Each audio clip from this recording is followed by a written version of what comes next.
Hello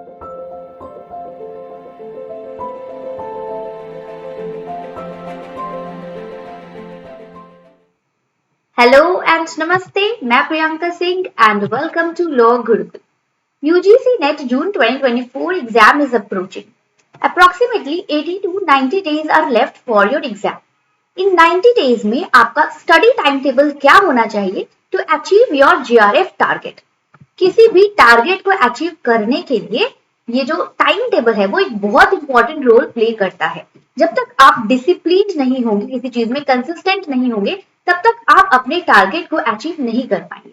So if you want to clear your GRF in this June 2024, so the very first thing is you should make your own timetable. आपको अपना time table खुद ही बनाना चाहिए। What I can do, I can only help you कि आप किन चीजों को ध्यान में रखते हुए अपना टाइम टेबल बना सकते हैं। Because every individual is different. सबकी अपनी स्ट्रेंथ, वीकनेस है, लाइफ की जर्नी अलग है, सबका अपना रूटीन टाइम टेबल बिल्कुल अलग है। सो किसी एक फॉर्मूला को हम सब पर अप्लाई नहीं कर सकते हैं। लेकिन जब आप अपना टाइम टेबल बना रहे हैं तो मैं आज की वीडियो में कुछ बेसिक चीजों की बात करूंगी जिनको आप ध्यान में रखते हुए अगर आप अपना टाइम टेबल बनाते हैं और उस पर कंसिस्टेंट रहते हैं, उस पर टिके रहते हैं, उसको फॉलो करते हैं, तो जून 2024 में आपके GRF के टारगेट को आप 100% अचीव कर पाओगे। तो सबसे पहले हम कैटेगरीज की बात करते हैं। 3 कैटेगरीज होते हैं। आप अपने अकॉर्डिंग जो है अपनी कैटेगरीज और लेवल के अकॉर्डिंग अपना टाइम टेबल बना सकते हैं।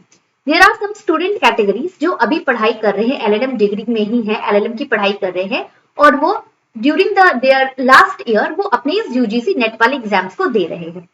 सेकेंड कैटेगरी इज जो कि जॉब प्रोफेशन में है और वो अपना जॉब करते हुए भी UGC नेट की प्रिपरेशन कर रहे हैं। एंड थर्ड कैटेगरी में आते हैं हमारे होम मेकर्स जो अपने घर को संभालते हुए भी अपनी पढ़ाई, एजुकेशन वाली जर्नी को आगे कंटिन्यू करना चाहती हैं। तो 3 कैटेगरीज ऑफ पर्संस जो है, आप उनमें से किस कैटेगरी में आते हैं उसके अकॉर्डिंग आप अपना टाइम टेबल जो है वो सेट करें। इसके बाद हम आते हैं लेवल पर कि 3 लेवल के लोग जो है वो UGC नेट की तैयारी अभी कर रहे हैं। सबसे पहले बिगिनर लेवल, जिनका ये फर्स्ट अटेम्प्ट है, जो अभी क्वेश्चन पेपर, क्वेश्चन पैटर्न से बिल्कुल भी अवेयर नहीं है, जिनको प्रैक्टिकल ग्राउंड लेवल पर अभी जरा भी एक्सपीरियंस नहीं है कि किस तरह से कि UGC नेट का जो एग्जाम है वो कंडक्ट होता है, क्या इनका क्वेश्चन पेपर लेवल होता है। सेकंड पे आता है हमारे ट्रायल लेवल। ट्रायल लेवल में होता है कि जिन्होंने एक बार एग्जाम दे रखा है, उनको एक्सपीरियंस है, बट उस टाइम उन्होंने प्रॉपर प्रिपरेशन नहीं करी थी। It was just like a game की चलो एक बार देखते हैं कि ट्राई द लक की होता है नहीं होता है, but this time they are serious, मतलब they are aware of the question pattern. वो एक बार प्रैक्टिकल लेवल पर, ग्राउंड लेवल पर उन्होंने क्वेश्चन पेपर को देख रखा है, अटेम्प्ट कर रखा है, इनको बेसिक आइडियाज क्वेश्चंस के बारे में है। थर्ड में हमारे आते हैं एडवांस लेवल, जिन्होंने 2 बार 3 बार नेट एग्जाम दिया है या फिर जिनका नेट क्लियर हो गया, वो GRF के लिए ट्राई कर रहे हैं। तो ये होते हैं सबसे बेनिफिटेड कैटेगरी, क्योंकि इन्होंने 2-3 बार एग्जाम भी दे रखा है और इनकी प्रिपरेशन भी काफी अच्छी है। बस इनको थोड़े से मार्जिन से ये हर बार इनका जो एग्जाम है वो रह जाता है। तो आज की वीडियो में इस टाइम टेबल के थ्रू आप यही चीज सीखोगे कैसे ये थोड़ा सा जो टाइम मार्क्स का गैप है ना, इनको आप किस तरह से अचीव कर सकते हो, क्योंकि सभी लोग एग्जाम की प्रिपरेशन में है, बट ये जो एक्स्ट्रा पॉइंट्स होते हैं ना, ये जो प्लस पॉइंट है, कुछ 1-2 पॉइंट्स जो है वो ही किसी स्टूडेंट को एक्स्ट्रा मार्क्स दिला देते हैं और उनका GRF क्लियर हो जाता है। तो वो क्या एक्स्ट्रा पॉइंट है जो वो अपनी प्रिपरेशन में ऐड करती हैं, जिसकी वजह से उन्हें एक्स्ट्रा पॉइंट मिलते हैं और उनका GRF क्लियर हो जाता है। और कुछ स्टूडेंट पूरी मेहनत करने के बाद भी जस्ट कुछ ही एवरेज पॉइंट से 10-12 नंबर के डिफरेंस से जो उनका GRF है या नेट है वो क्लियर नहीं हो पाता है। तो लेवल्स के थ्रू हम बात करें तो जो बिगिनर लेवल है, यानी कि अब मोस्टली वो स्टूडेंट की कैटेगरी में ही होते हैं बिगिनर लेवल, बट फिर भी अगर अब जॉब प्रोफेशन में या फिर होम मेकर भी है और अब अभी से इन 90 डेज में भी अपनी प्रिपरेशन को स्टार्ट कर रहे हैं, तो yes definitely you can achieve the target with your proper time table. तो आपको अपने स्टडी के लिए कुछ टाइम जो है वो डेडिकेट कर देना चाहिए। सबसे पहली चीज, जब आप अपना टाइम टेबल बनाएंगे तो आपको इस चीज का ध्यान रखना है कि आपका टारगेट क्या है। टारगेट कंप्लीटली क्लियरली सेट करना है कि इस बार GRF पाना है जून 2024 में ही। नेक्स्ट अटेम्प्ट के लिए बिल्कुल ही नहीं सोचना कि इस बार देख लेते हैं अगली बार करेंगे, नहीं। टारगेट को बिल्कुल क्लियर रखना है। अगर आपको असिस्टेंट प्रोफेसर बनना है या फिर आगे PhD डिग्रीज के लिए अप्लाई करना चाहते हैं, तो GRF अगर आपका क्लियर हो जाएगा तो आप इंट्रेंस एग्जाम से आपको एग्जाम्पशन मिल जाएगा। डायरेक्टली आप इंटरव्यू के थ्रू अपने पीएचडी में रिसर्च में एडमिशन ले सकते हैं। तो जेआरएफ का ही टारगेट रखना है, जेआरएफ जून 2024, और साथ साथ कितने मार्क्स लाने हैं, 99%।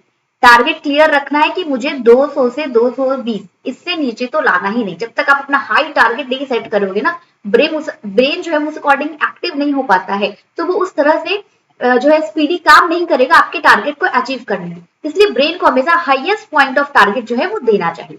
तो सबसे पहले जेआरएफ जून 2024, इसको आप हर जगह लिख लो जब आप अपने पढ़ाई करने बैठ रहे हो स्टडी टेबल पर।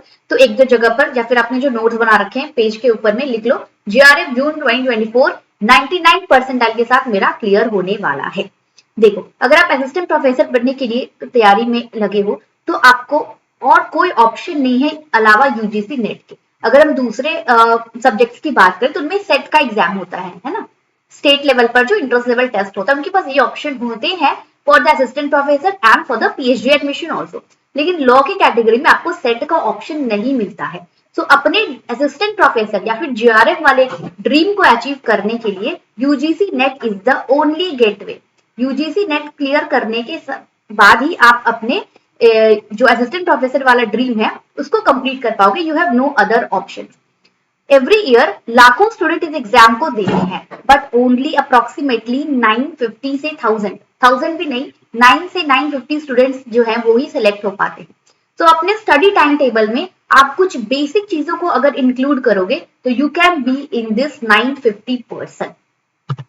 सबसे पहले आपने अपना टारगेट सेट कर लिया कि असिस्टेंट प्रोफेसर या फिर पीएचडी एडमिशन के लिए आपको जेआरएफ चाहिए, जून में ही चाहिए, और 99 परसेंटाइल के साथ चाहिए। अपना स्केड्यूल फिक्स करें, दोनों ही पेपर पर ध्यान देना है, पेपर 1 एंड पेपर 2। इस मोस्टली जो जेआरएफ के लिए ट्राई कर रहे हैं या नेट के लिए भी ट्राई कर रहे हैं, लेकिन देखिए मिनिमम क्वालिफिकेशन मार्क्स तो दोनों में है। पेपर 1 और पेपर 2 दोनों में ही आपको 40 लाना है। जो मिनिमम पासिंग मार्क्स है वो तो दोनों ही पेपर में अचीव करने, इसलिए आपको दोनों पेपर पर ही ध्यान देना है। थियोरी और प्रैक्टिकल दोनों पोर्शन है पेपर में, तो आप अपनी स्ट्रेंथ और वीकनेस के अकॉर्डिंग पेपर 1 एंड पेपर 2 में थियोरी एंड प्रैक्टिकल पोर्शंस को डिवाइड कर ले और अपने स्केड्यूल को फिक्स कर ले। स्केड्यूल को फिक्स कैसे करेंगे, टाइम रेशियो डिवाइड करें 2:1 में। लेकिन यानी कि अगर आप 3 घंटे दे रहे हो अपनी पढ़ाई में तो 2 घंटे आपको देने हैं for paper 2 and 1 hour for the paper 1। हमेशा ऐसे 2:1 के रेशियो में अगर आप जाओगे तो ये एक बेटर रेशियो है फॉर योर एग्जाम। आप स्टूडेंट की कैटेगरी में हो तो एटलीस्ट आपको जो है 2 घंटे पेपर 1 में देने चाहिए। अगर आप स्टूडेंट की कैटेगरी में हो, है ना, तो 2 घंटे आप पेपर 1 में दे दो एंड अप्रोक्सीमेटली 5 से 6 घंटे जो है वो आपको पेपर 2 में देने चाहिए। जो लोग जॉब प्रोफेशन में है उनको बेसिकली इतना टाइम नहीं मिलता है, तो आप 1 से 1.5 घंटे दे सकते हैं फॉर पेपर 1, ठीक है, और 2 से 3 घंटे आप दे दो for paper 2। Similarly for the home makers also, उनको तो बहुत ही कम टाइम मिलता है अपनी पढ़ाई के लिए apart from the house hold works. तो आप भी लेकिन टाइम निकालो एटलीस्ट 3 घंटे, maximum you can go but at least 3 घंटे, 1 hour for paper 1 and 2 hour for paper 2। Time fix करने की कोई जरूरत नहीं। स्टूडेंट के अलावा मैं I am talking about the job professions and for the home makers. जो स्टूडेंट है उनको तो अपना डेफिनेटली टाइम फिक्स करना चाहिए कि मॉर्निंग में पढ़ना है, नाइट में पढ़ना है, अपने कॉलेज रूटीन के अकॉर्डिंग। बट जो जॉब प्रोफेशन में है और जो होम मेकर्स हैं वो अपने कन्वीनियंट के अकॉर्डिंग टाइम फिक्स कर सकते हैं। जरूरी नहीं है आपको सुबह ही उठ करके पढ़ना है, no problem if you are a night owl. अगर आपको रात में पढ़ने ज्यादा सूट करता है कोई बात नहीं, आप नाइट में अपना टाइम निकालो, जब शांति हो, सारे लोग सो गए हो, उस टाइम पे आप अपना जो प्रिपरेशन है, अपनी पढ़ाई है वो कर सकते हैं। कुछ लोग जो मॉर्निंग पीपल हैं जो सुबह उठकर पढ़ना प्रेफर करते हैं, very good and well.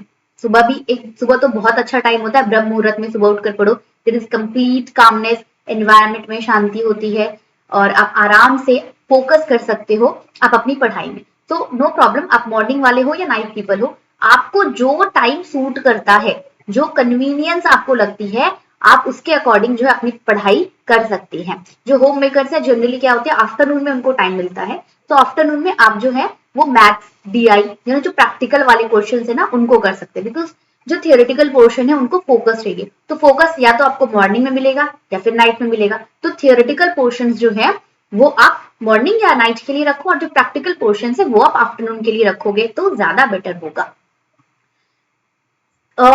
Unit fix करने हैं, है ना। हर घंटे जब हम पढ़ रहे हैं तो आप आपको यूनिट फिक्स करें, यानी कि टाइम फिक्स करने से बेटर है कि आप वीकली टारगेट सेट करें कि मुझे एक हफ्ते में जूरिस्प्रूडेंस कंप्लीट करना है, एक हफ्ते में मुझे टीचिंग एप्टीट्यूड कंप्लीट करना है।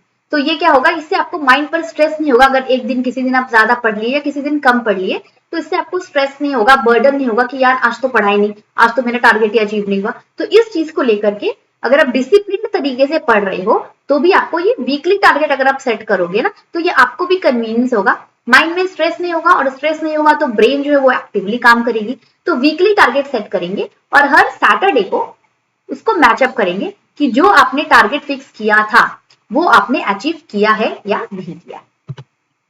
Stick to your time table, जो आपने टाइम टेबल रूटीन बनाया है अपने टाइम का, यानी कितना टाइम आप पढ़ रहे हो, और साथ ही आपके कोर्स का, सिलेबस का, कि ये चीज आपने किया है, इतने टाइम पे करना है तो करना है, उस चीज में आपको बिल्कुल भी लीनियंसी नहीं दिखानी है।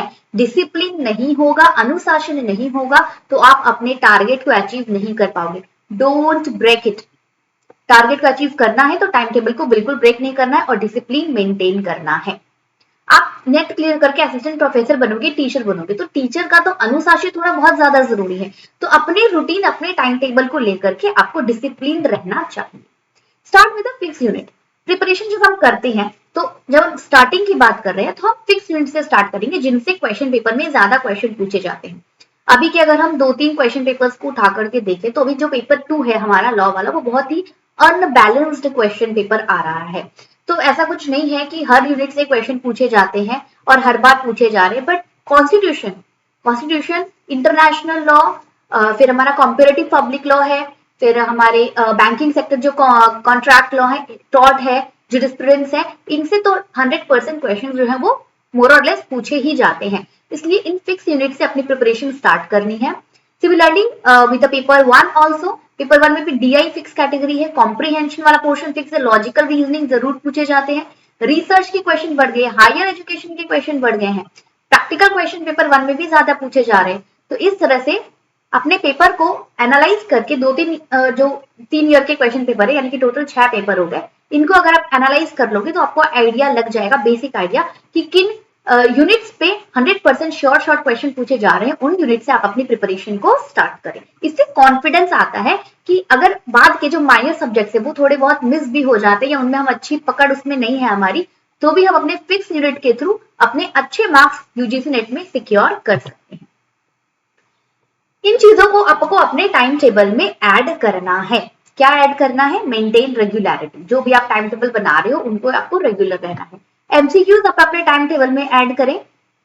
हर दिन या तो 30-30 कर लो, या तो फिर आप ऐसे अगर ज्यादा टाइम है तो आप एक पीवाईक्यू एवरी डे के लिए रख लो। जैसे क्या होता है ना, कई बार थियोरेटिकल पोर्शन पढ़ रहे हैं और अभी नहीं समझ आ रहा कि अब क्या करें या मन नहीं लग रहा है, तो ऐसे में बीच में आप थोड़ा सा एमसीक्यू उठा लो। तो या तो ये अपने कन्वीनियंस के अकॉर्डिंग, अपने टाइम के अकॉर्डिंग ऐसे सेट रखो कि एवरी डे जो भी आप पढ़ाई कर रहे हो वो तो कर ही रहे हो, उसमें आपको पेपर 1 एंड पेपर 2 दोनों के 30-30 एमसीक्यूज लगाने हैं। शॉर्ट नोट्स एवरीडे बनाना है। जो भी आप पढ़ रहे हो उसका शॉर्ट नोट्स बनाते जाएं, बिकॉज यही आपके रिवीजन में हेल्प करेंगी। ठीक है, जो भी पढ़ रहे हैं उसको शॉर्ट नोट्स बनाना है, उसको टाइम टू टाइम रिवाइज करना है और एवरीडे एमसीक्यूज को सॉल्व करना है। ये 3 चीजें आपको अपने टाइम टेबल में ऐड करनी है। What to do if getting bored? पढ़ते पढ़ते बोर हो गए, मन नहीं लग रहा, ऐसे में क्या करें? छोड़ दे पढ़ाई? बिल्कुल नहीं। 90 डेज आपको 100% डेडिकेट करना है। तो वो कैसे करेंगे?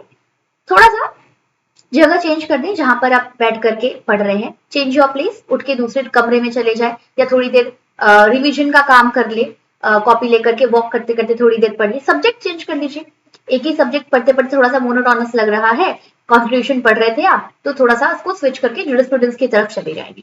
तो चेंज ऑफ सब्जेक्ट कर सकते हो। Shift to the practical portion. Theory पढ़ते पढ़ते अगर बोरियत सी लग रही है या अभी लग रहा है कि नहीं अब बहुत हो गया, अब थोड़ा सा चेंज चाहिए, तो प्रैक्टिकल्स पर आ जाए, एमसीक्यू सॉल्व करने बैठ जाए, पीवाईक्यूज के एमसीक्यूज देखने बैठ जाए, या फिर जो डीआई है मैथ्स करने बैठ जाए, लॉजिकल रीजनिंग करने बैठ जाए। तो ये सब चीजें अगर आप बीच में स्विच करते रहोगे अपनी कन्वीनियंस के अकॉर्डिंग, नींद नहीं आएगी, बोरियत नहीं होगी और आप पढ़ाई का पढ़ाई भी हो जाएगा। तो सारी चीजें जो है आपकी कवर हो जाएगी।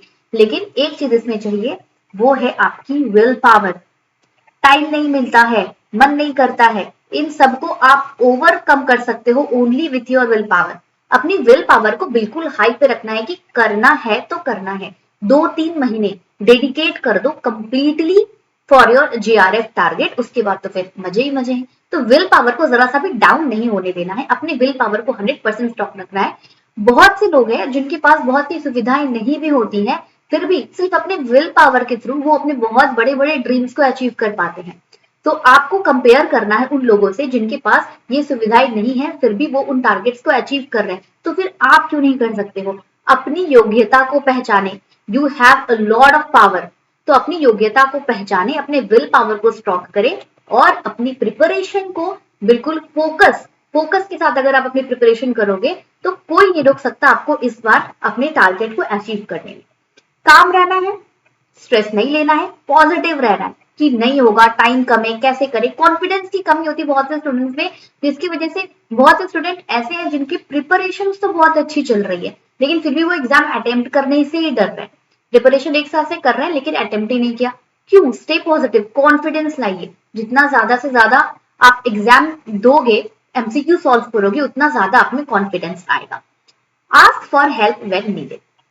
जब भी जरूरत हो आप हेल्प मांगे, हेल्प मांगेंगे जब भी मिलेगी। किसी भी टॉपिक पर अगर आपको कंफ्यूजन है या कोई भी टॉपिक ऐसा है जो आपको नहीं समझ में आ रहा है, आप कमेंट बॉक्स में मुझे बता सकते हैं। आई विल ट्राई कि मैं ल्यूसिड लैंग्वेज में आपकी जो क्वेरीज हैं उनको सॉल्व कर पाऊं। So very best of luck for your exam. You can watch new videos every day on my every 3 days in a week on my channel. It's Monday, Wednesday, and Friday evening 7 p.m. Thank you so much for watching the video. Please subscribe the channel, like the video, share the video. Thank you.